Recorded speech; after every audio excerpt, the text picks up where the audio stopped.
Why aren't more people making and selling custom board games like this Plinko board that I made? Because they don't know where the market is and they don't know how to sell them. And that's exactly what we're going to cover in this video. In my last video, I showed you how I made this custom Plinko board for my local church. So this was an event that they were putting on where kids could come in, play games, win prizes, jump in bouncy houses, get their face painted. So in a community event, I'm going to show you exactly how I would approach making and selling these large board games.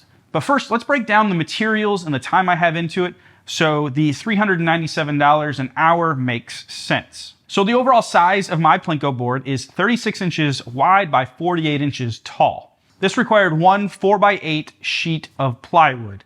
Now, the design actually only uses half of that sheet because I take the 12-inch cutoff from the 48 by 48 because my board's only 36 by 48. And those are the pieces, we cut the pieces out of that to glue onto the top of the board. Next, I picked up a pack of 50 dowels for $8. Then I added in some consumables, sandpaper, wood glue, those types of things, and I added $5 into those costs. So the total materials was $53 to make this Plinko board. Now, that's based on the sizes and dimensions that I made mine, but if you make it smaller, obviously those numbers are going to change. If you make it bigger, those numbers are going to change. So next, let's break down time. I had an hour, just under an hour, into making this board, from breaking down the sheet of plywood to gluing the pieces on the Plinko board. I had an hour into it. Of that hour, about 20 minutes was the actual CNC machining time.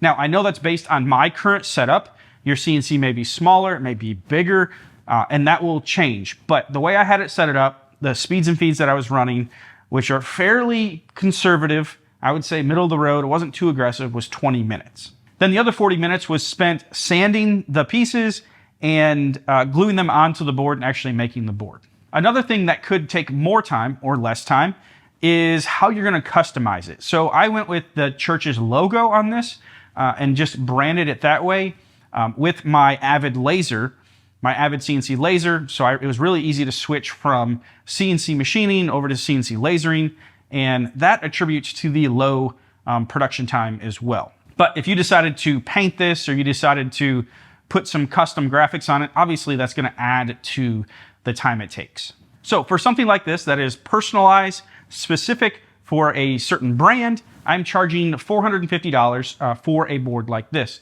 Take the $53 that I had into it, that is $397 into labor, and that time, that hour that I spent, $397 an hour. So I bet you're thinking, Andy, all that information is great. Even if I could get $200 an hour and sell them for $250 or whatever your market bears, that sounds great, right?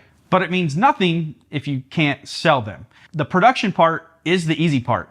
The actually selling them and finding the market is where you make your money. So where's the market and how can we approach it to sell several of these large, let's just call them large board games? I always like to start with what I know and then we'll branch out just baby steps from there. Rather than doing a blue ocean, I'm gonna go to Timbuktu and try to sell these to so-and-so, so-and-so. No, start with what you know. I sold this to a local church, so I'm going to approach other local churches. And then the next logical step to me is to look for other community organizations outside of churches. Maybe they're nonprofits. Maybe they are other local Rotary clubs, or those different types of organizations, that Chamber of Commerce, things like that. All right, so now we've got the church market. We've got local organizations outside of churches market. The next one I would approach is local businesses. Look for local businesses that are actively advertising in your community and approaching them, again, saying, look what I've made, and I could make this for you, for your community event. It could be a great piece, put your logo on it, so on and so forth. So something to keep in mind, that all three of these opportunities, which I think are all viable markets, are local. What I love about local markets is you are in control. When you put something up online, I'm not saying that you should or shouldn't do that, but let's use Etsy for example. When you put something up on Etsy, you're basically setting a table up on the freeway. let's just say, and people are passing by, they may or may not stop, right? A lot of traffic, but they may see your stuff, they may not. People are going 100 miles an hour, probably not going to see your stuff. But selling locally to your local market, you are in control. You can literally take what you've made and walk in and say, hey, I made this. I think this would be really cool for your business. Oh, no? Okay, go to the next one. Hey, I made this for this local company. They really love it. This is how they used it.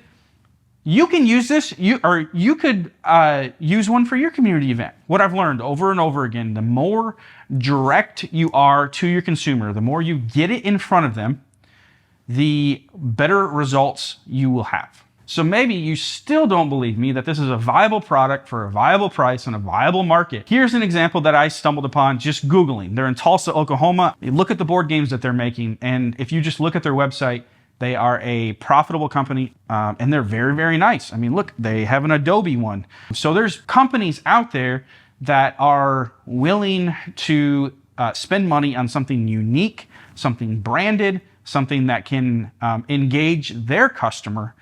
And this is just more proof of that. So maybe I've made you into a believer now that this is a viable product in a viable market at a viable price point, but you're like, how do I design a Plinko board? Like, I don't know how I would go about that, or I don't have the time to design a Plinko board, but that's okay. I've got you covered. You can use the free Vectric files that I used to make my exact Plinko board for free. All you have to do is go to the link in the description, click on it, and the free Vectric files are available for you to download and use and make this yourself. And now you know how to sell it. Boom. I think there's a lot of potential with this project to make and sell. If you want more ideas on projects to make and sell, click this video right here. Click right there, and I will see you over in that video. Thanks.